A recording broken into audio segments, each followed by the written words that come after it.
What up, though? You already know how I go. Make sure you smash, like, subscribe, comment. I don't care what you comment as long as you comment. You dig? I'm out here with the Chinese looking red wing joint. I can't believe it. Call me 50. What was it? $50? I didn't even know what I got. I thought it was 20 something. They got me with the red wing hockey sweater on. But nevertheless, though, hey, I want to talk to y'all about something. Man, I was up there at Wolverine. It's called Wolverine Correctional Facility, but it's a juvenile detention facility, man. This place was real. It was ratchet. I ain't gonna lie to you. It was like a lot of pedophile females up there.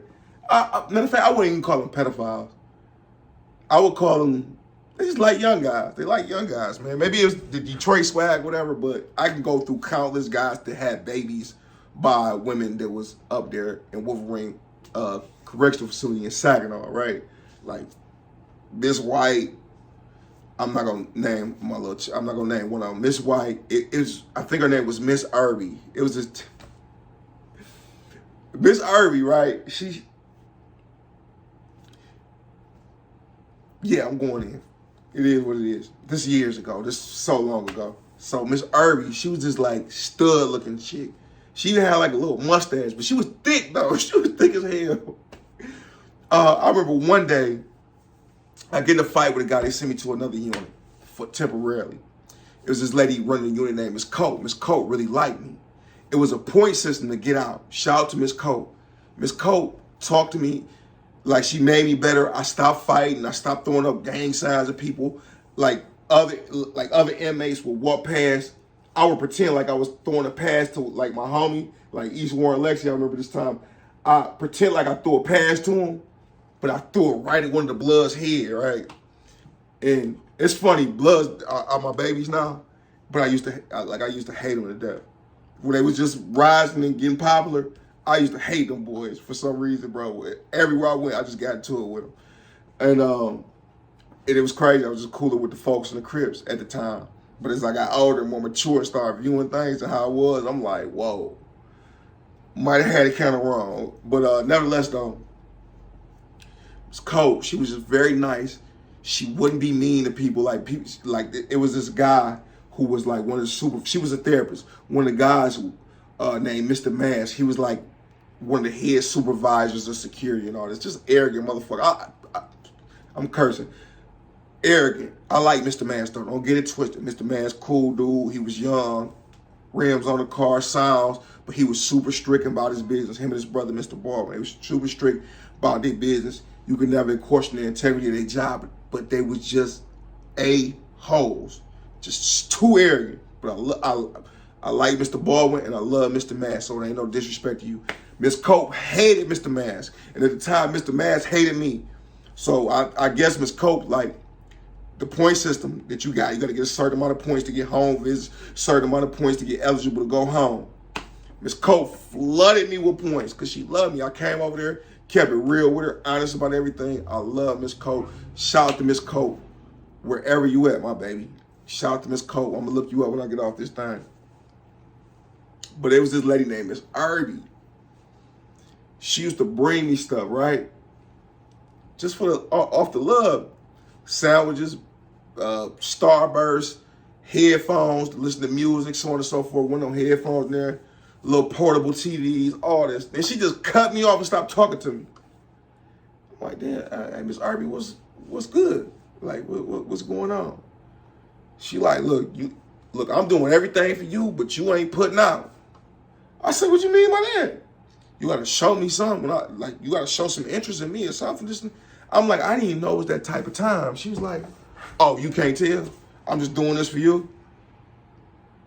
And not expecting nothing, like Miss Irby, okay. What you want me to do?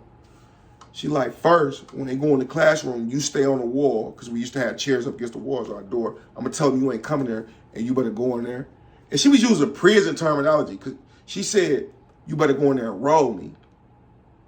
So I'm thinking like, intimacy. You got to watch your words with you. Intimacy. Roll. So I go in the room. She like, go in the room, roll me. So I'm thinking she going to come in there and I'm going to smash. But no, she just went to the door, closed the door. I'm like, damn, I thought you was coming in. I'm whispering to her out the door because the classroom is inside the unit. So I'm whispering to her through the door, like, I thought you was coming in, so I can roll you. She like, no, roll mean. I'm like, oh, okay. And I used to do that. And I'm not gonna lie, I was a horn dog. Even though she had a little mustache and she was kind of butch looking, I wanted to do that. I ain't gonna lie to you. I definitely wanted to take her through there because at that time it'd been 2 years since I touched a woman as a juvenile. So you know my hormones busting through the roof. But yeah, every day I used to go to the room.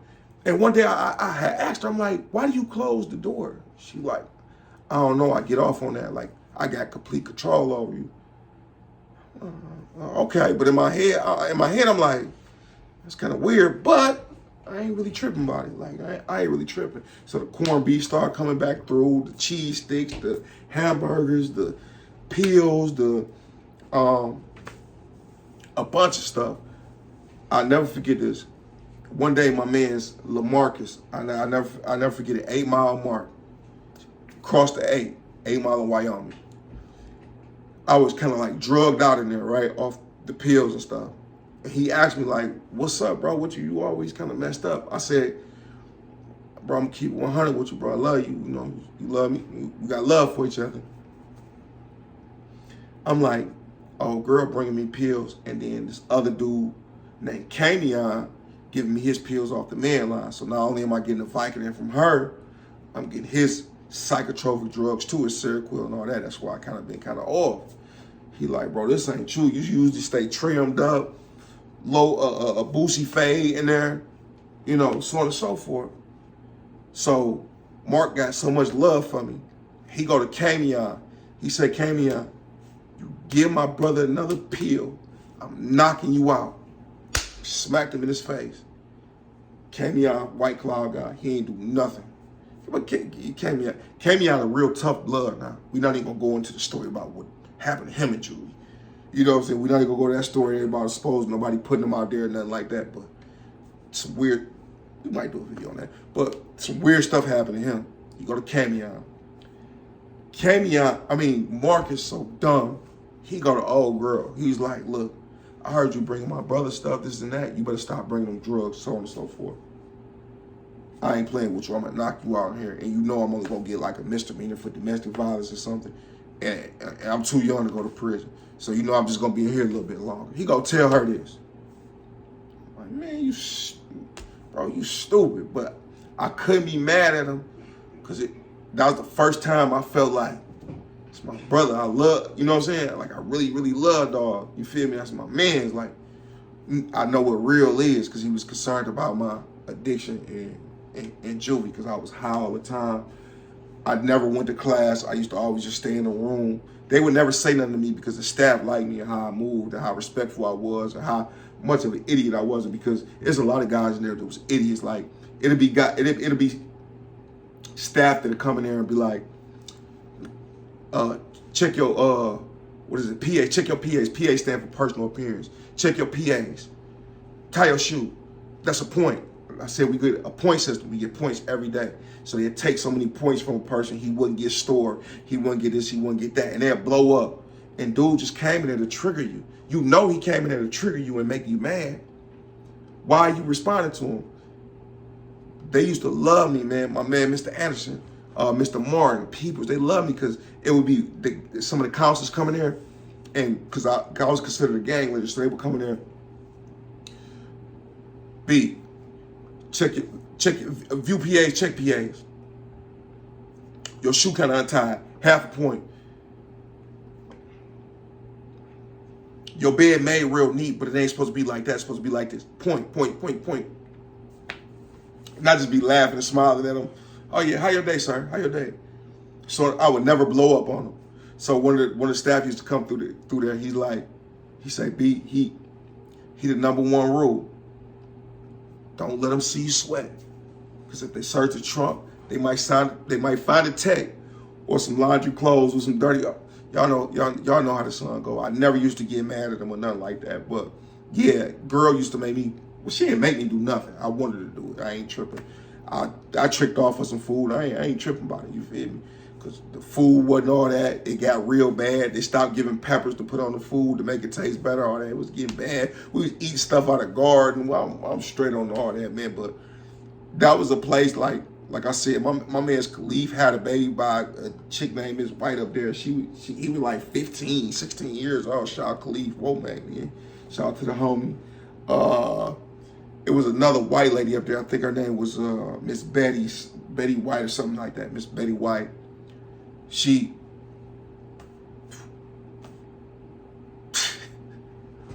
It was a teacher up there.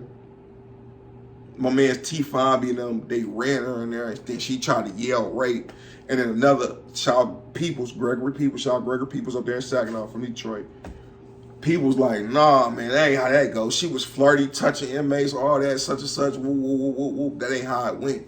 Like, it was a lot of people up there. It was this one lady, I'm not gonna mention her name. I got back in contact with her. She went to work for the state, but before she left, got me right, you feel me? Got me all the way right before she left.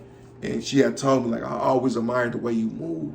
And it was just so many old women in there that was just fascinated that it was this big, tall gangbanger that commanded, came there and commanded the whole, if you ask anybody that worked there to this day that was there back in 2007, 8, 9, I went there in 2008 or 9. Or from 07 to 09. You got anybody that was there from 07 to 09 that worked there, I promise you. And y'all be fact checking too. The channel, like other guys be telling stories, y'all go fact check me. Y'all be fact checking me. And I'm gonna upload pictures and all that stuff. Y'all went and fact check. Ask anybody who was working there what was going on in that joint. Ask anybody about Peoples, Mr. Martin, that's my man's, Miss Simpson. Boy, so many stories I could tell you, bro, about what was going on. And you could ask any of them. I brought the worst gang problem there ever. Ever. They said they always had to deal with gangbanger, but never at this level, like 100. They used to move, I was so influential in there. I had sex offenders on a sex offender rock trying to be gangbangers. They had to send them to our rock, and we checked them, or they would come get me to go talk to people. Like, hey, y'all in East Unit or you in West Unit. Hey, y'all chill out on that. Woo. They would come get me to go talk to people. And I remember I went and talked to the sex offender, Ahmad. I went and talked to him. I say, bro, you can't be doing this, bro. Like you a sex offender and you in the freezer with another boy. You can't be doing this, bro. Like, they would get me to go talk to people. Like, that's how bad the gang problem got, where it was just on and popping. That thing was another world, man. And it's crazy. I seen a lot of early penitentiary behaviors in there, like rolling, when women walk past. My man's, God bless his soul, Tobias, when women used to go by, he used to go in the closet, pop out on them and whip out. And I didn't know what that was. I'm just like, did he really do that? Like, I mean, I didn't see it, but they said it running out the unit. They like, he just went in the closet. I'm like, he couldn't have did that. I didn't know nothing about this. But when I went to prison and I look back, hindsight, my boys and them was messed up young. So you know they've been through some sexual trauma or something just off about them. Like, that was the place, bro. Like, dudes were bringing pills. I remember one guy named Mr. Brazil, not the supervisor, but his nephew started working there. He was bringing in pills and stuff. And I got into it with him about something. Do you know an inmate snitched on him? He put pills on my head. He put pills on my head. When I was walking a child, a guy came and swung on me. I ended up like dodging it. Hit him one time, he fell to the ground. My mans them started stumping him out. We just beat him. It's only one lady with us. She calling for help. Ain't nobody coming. We just. They threatened him with not being able to go home now, whatever. They like, why you do it? He tell everything, show the pills, show the text messages he was sending the dog moms, everything. So he ended up getting fired or whatever. I believe his last, it was Mr. Brazil or something like that, man. Like, dude put pills on my head, man. Like, it was crazy up there. I'm telling you, it was crazy. But it's a bunch of more stories I'm gonna tell y'all about that, man. Like, people I feel sorry for. Anybody know where Corey K at? He from like the White Cloud area. If anybody can get him, I got cash. Because his trauma, which I'm gonna speak on a little bit on another video, his trauma was like one I never heard in person before. I might have read some things, I might have read some forensics and such, and some competency reports from people filing appeals. I might have read those or seen some on the internet or read some stories. But what he went through and his sisters went through, I don't know where that boy is right now, but that was the first person ever, even when I was ignorant, I was scared that he would go back out into society. Super scared. If I ever seen him living in my neighborhood, he has to go. But I feel so sorry for that boy because of what he been through. It messed him up. He completely gone. All he know is sex. It's all he ever talk about. All he ever could do was just do nasty stuff. They had that boy on so much medication. He was slobbing all on the stuff. My bad, blood. My bad to the blood, homies. I'm sorry. I didn't mean to say stuff. My bad. Peace and blessings be upon y'all. Big 5.